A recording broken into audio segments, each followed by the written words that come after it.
देसी देख बिगर ब्रेक बगैर लाग लपेट बिल्कुल देसी अंदाज में दिल्ली के अशोक नगर रामलीला मैदान में अभी अभी राहुल गांधी की रैली हुई है और रैली होने के बाद राहुल गांधी चले गए हैं और कुछ लोग मौजूद हैं। हमें कांग्रेस के नेता सुमति यादव जी मिल गए। इनसे जानना चाहेंगे कि क्या माहौल है। माहौल तो ये दिल्ली की जनता निकल पड़ी है और जो मोदी अपनी माँ का नहीं हो पाया, जिस माँ को 2 रोटी नहीं दे पाया, उस मोदी को आज दिल्ली की जनता सबक सिखाने जा रही है। कैसी बात कर रहे हो, माँ की बात कर रहे हो? अरे भैया, इसी बूढ़ी माँ को ना 75 साल की माँ को इसने जो है लाइन में लगा दिया था अपने फायदे के लिए, राजनीतिक फायदा लेने के लिए। अरे साहब ये, अरे भाई प्रधानमंत्री हो गया अगला आदमी, माँ को कंधा नहीं दिया। बूढ़ी माँ मर गई, उसको ये आदमी कंधा नहीं दिया और राजनीतिक लाभ लेने के लिए नोटबंदी में इसी माँ को इसने लाइन में लगा दिया था। तो राजनीतिक बात कर रहे हो? अरे सबसे बड़े पद पे पहुंच गया, उस माँ का कितना सीना चौड़ा हो रहा होगा कि मेरा बेटा प्रधानमंत्री बन गया। लेकिन विडंबना देखो, इतना बड़ा आवास मिला हुआ है उसे, 26 एकड़ में रहता है, बूढ़ी माँ को लाके एक कमरे में नहीं रख पाया जो आदमी। ये कैसी बात कर रहे हैं कि बूढ़ी माँ को नहीं रख पाया? प्रधानमंत्री जी के नहीं कह रहे हैं, बताओ कोई बात? देखो साहब, इस बात में तो कोई शक नहीं, प्रधानमंत्री जी ने जो उनकी अपनी पारिवारिक जिम्मेदारियां होनी चाहिए थी, हालांकि देखो उनका व्यक्तिगत मामला है, लेकिन चूंकि वो प्रधानमंत्री हैं, वो बाकी पार्टियों के नेताओं पे व्यक्तिगत टिप्पणी कर रहे हैं, तो हम भी आपके चैनल के माध्यम से कहना चाह रहे हैं कि साहब प्रधानमंत्री जी ने कभी अपनी पारिवारिक जिम्मेदारियों का निर्वहन नहीं किया। तो जो व्यक्ति अपने परिवार की जिम्मेदारी नहीं समझ पाया वो देश को क्या समझेगा? 145 करोड़ की जनता उनको परिवार है, परिवार के लिए किया क्या ये तो बताओ श्रीमान जी। बताओ क्या? सिर्फ मन की बात करी है, सिर्फ और सिर्फ खत्म कर दी, रोड बढ़िया बनवा दी, ये बताओ, और बताओ ये बताओ आप धारा 370 से किसे फायदा हुआ? 5 साल हो गए साहब, अभी तक वहाँ चुनाव ना हुए। चुनाव हुए वहाँ, चुनी हुई सरकार नहीं है। गारंटी ले रहे हैं बिल्कुल बेफिक्र। अरे भैया हो गई उनकी गारंटी की तो आज राहुल जी ने धज्जियां उड़ा दी। राहुल जी का आज आपने भाषण देखा होगा और राहुल जी के लिए ने उनके लिए बोल दिया है कि साहब 4 जून को भैया मोदी जी की छुट्टी हो रही है, क्योंकि अरे साहब राहुल गांधी ने ऐलान कर दिया कि जितने पैसे इन्होंने अपने यारों पे खर्च किए, यानी यारों के 16 लाख करोड़ रुपए माफ किए हैं, तो राहुल गांधी ने कह दिया उतने ही पैसे हम देश के गरीबों में बांटेंगे, देश की करोड़ों माताओं को लखपति करेंगे और ठकाठक हर महीने 8,500 रुपए उनके खाते में भेजेंगे। तो आप अरे गारंटी मोदी जो अपनी माँ का नहीं हुआ, अभी आप मैं कह रहा हूँ, वो देश का क्या होगा? ये ऐसी कैसी बात कर रहे हैं? ऐसी बात करी, अरे करी कराई बात है आप। ये बात सब, अरे 75 साल की माँ को लाइन में लगा दिया। ये कोई बात नहीं। अरे यही बात है भैया, मेरी माँ ने मुझे पैदा किया, क्यों किया? बुढ़ापे में उसका सहारा बनूं। जब मैं अपनी माँ का ही ना हो रहा, सगी माँ का ना हो रहा, तो और का क्या होगा? सगी, अरे बीवी तो चलो बाद में आ गई, जो सगी माँ का नहीं हुआ बाद में बीवी आ गई, उसका भी नहीं हुआ, वो हमारा क्या हो जाएगा? जो कह रहे हैं चचा वो सही कह रहे हैं कि इस देश के अंदर जो चुनाव हो रहा है, जनता लड़ रही है चुनाव, ये कांग्रेस के कार्यकर्ता नहीं है, ये आम जनता है और ये जनता खुद जवाब दे रही है। किसलिए कि इस देश के अंदर जो 10 साल जो उन्होंने नौजवानों से ठगी किया कि 2 करोड़ रोजगार देंगे, 15 लाख देंगे, तमाम मुद्दों पे विफल हो गए और आज ईडी और सीबीआई के माध्यम से इस देश में राज करना चाहते हैं। आपके यहाँ ईडी आई, सीबीआई आई? भैया जो राजनेता हैं उनके यहाँ तो आ रही है, तो गलत काम करेंगे तो आएगी। आप विपक्ष में केवल हो रही है सर, वो भी विपक्ष में आ रही है। सर मोदी ने विकास किया, मैं बताता हूँ विकास क्या किया। उन्होंने भ्रष्टाचार बढ़ाया, उन्होंने देश बेचा, लोग कह रहे हैं बेच दिया देश। सर उन्होंने, लोग कह रहे, जनता कह रही है, आप कह रहे हो सर, वो कह रहे देश बेचा। उन्होंने पता है क्या क्या खरीदा? मोदी, उसने मीडिया खरीद लिया, उसने अडानी जैसे बिजनेसमैन उनको बेच दिया। सर मतलब सर, देश बदलना है तो सरकार बदलो, जो है जिसको देश बदलना हो सरकार बदलो।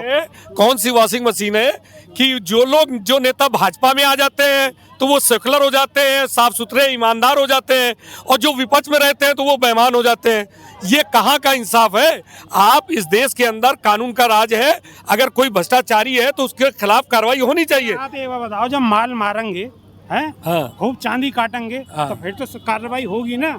भैया कार्रवाई करिए, मैं भी तो कह रहा हूँ कार्रवाई करिए, इस देश में कानून है, मगर अगर जो है अजीत पवार जी आपकी पार्टी में आ जाते हैं तो वो सेकुलर हो जाते हैं, अशोक चौहान जी आपकी पार्टी में आ जाते हैं वो सेकुलर हो जाते हैं। तो आप भ्रष्टाचारियों को आप जो है, जो आपके पास कौन सी वॉशिंग मशीन है, आप 40 किलो RDX जो है पुरवाना के वहां पहुंच जाता है, आज तक उसको आप पता नहीं लगा पाए। मगर आपकी 400 सीट आ रही है तो आपकी कौन सी एजेंसी आपको बता रही कि 400 सीट आ रही है? इस देश के अंदर तमाम सेना के लोग मारे गए पुलवामा में, आप उसका आज तक पता नहीं लगा पाए। आपकी केंद्र सरकार की एजेंसी है, क्यों नहीं पता लगा पाए? मगर 400 सीट आपकी आ रही है।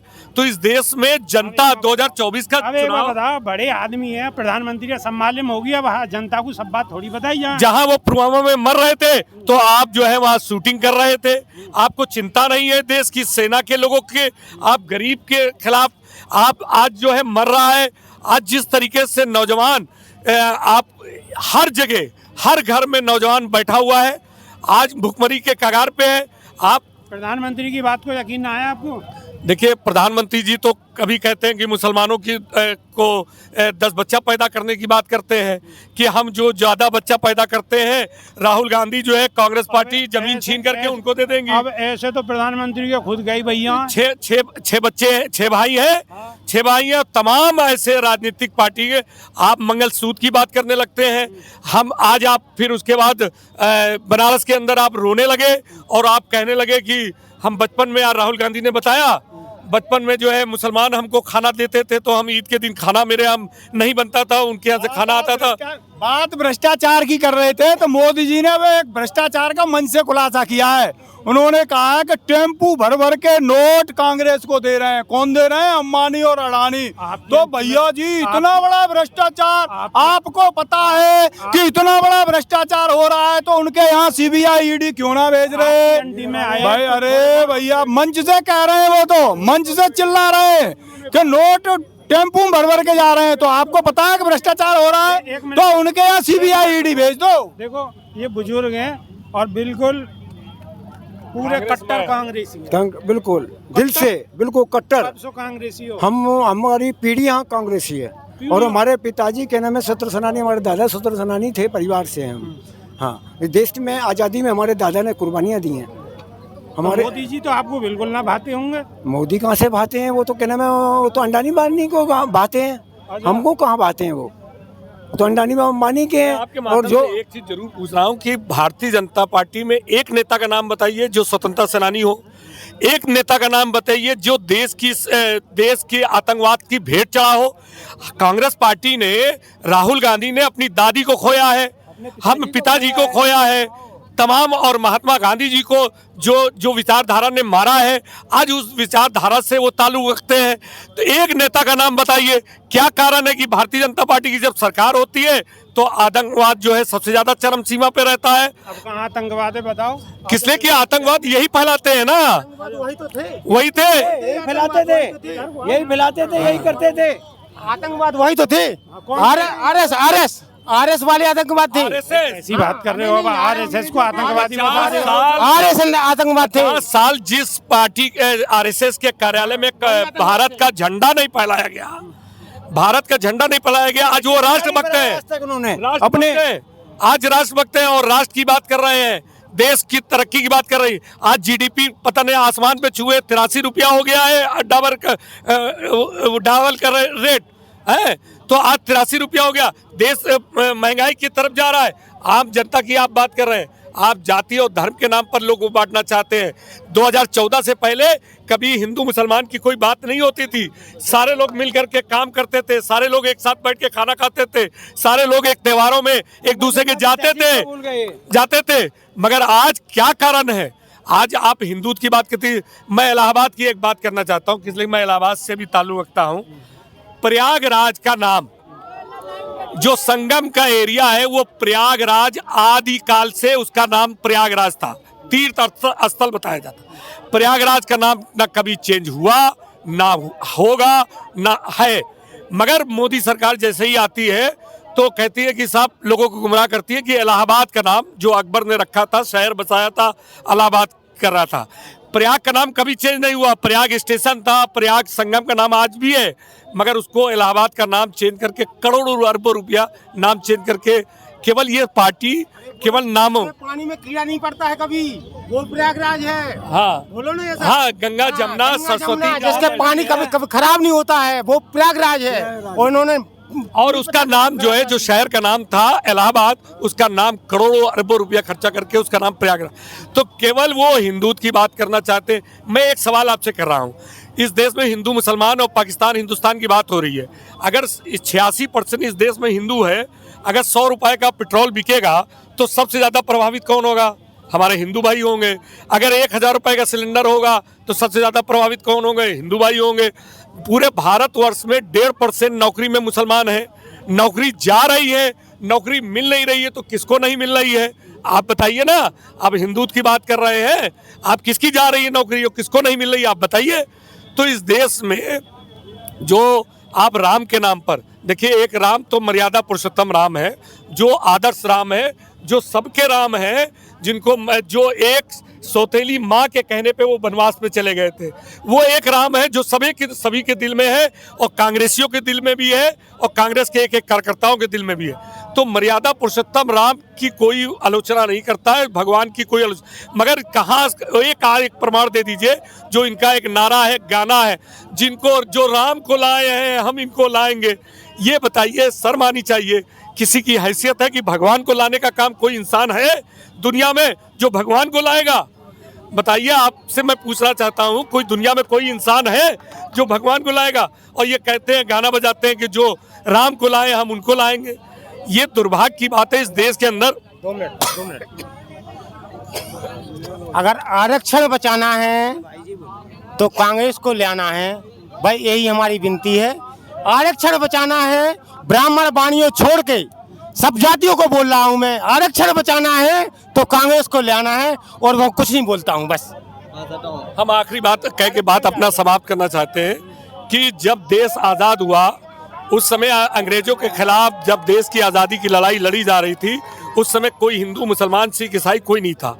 उस समय नौजवान केवल एक था कि हम कैसे अंग्रेज हुकूमत को हटाएं, कैसे हुकूमत को हटाएं और कैसे ये सरकार को भगाएं। तो आज उस समय, आज 2014 में, आज जिस तरीके का माहौल पूरी देश के अंदर पैदा हुआ है और पूरी दुनिया में इस देश जो सेकुलर देश, स्वतंत्र देश कहा जाता है, आज केवल धर्म के नाम पर राजनीति, और सबसे ज़्यादा नुकसान धर्म के ही लोगों को हो रही है। तो इसलिए मैं आपसे आपके माध्यम से कहना चाहता हूं कि 2024 में जो लोग इस देश के कानून को बचाना चाहते हैं वो कांग्रेस को वोट दें, जो इस देश के संविधान को बचाना चाहते हैं वो कांग्रेस को दे, जो नौजवान रोजगार चाहता है वो कांग्रेस को दे, जो गरीब हो रहा है वो, जो राहुल गांधी ने कहा है कि हम सबको गरीब महिलाओं को 1 लाख रुपया सालाना देंगे, टकाटक देंगे, उसको कांग्रेस पार्टी ही वो पूरा कर सकती है। इसलिए कि कांग्रेस का एक इतिहास है, कांग्रेस जो कहती है वो करती है। तो हमारे साथ जो शख्स हैं वो तो बिल्कुल राहुल गांधी की बात से बिल्कुल संतुष्ट हैं। जो राहुल गांधी ने कहा है कि 1 तारीख के बाद महिलाओं के अकाउंट में, गरीब महिलाओं के अकाउंट में 8500 रुपये महीने आएंगे, ठकाठक। तो आप कैसा समझ रहे हो, आएंगे या नहीं आएंगे? कांग्रेस आएगी, बीजेपी जाएगी या कांग्रेस आएगी, ये फैसला आपके ऊपर है। लेकिन लोगों ने अपनी बात को बड़े स्पष्ट तरीके से रखा है। अभी के नहीं, सिर्फ इतना ही, और नई वीडियो में फिर रूबरू होंगे। जब तक के नहीं, देसी देख बिगर ब्रेक बगैर लाग लपेट, बिल्कुल देसी अंदाज में। बहुत बहुत धन्यवाद, नमस्कार।